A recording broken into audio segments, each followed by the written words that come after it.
This How to 1 Minute will show you how to make a Discord server public. First of all, open your server and click on your server name, server settings.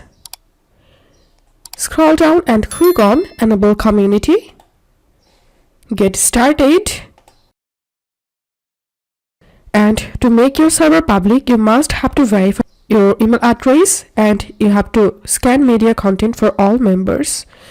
Then click on Next. And here select rules or guideline channels. If you don't have any, then you can select create one for me. Also, you have to add community updates channel. If you don't have any channel, then select create one for me and click on next. And tick this option, I agree and understand, and click on finish setup. And then your server will be public. Now you can set up your server from here. So that's how you can make a server public. If this video helped you, give a thumbs up and please consider subscribe to How to 1 Minute. See you in the next video.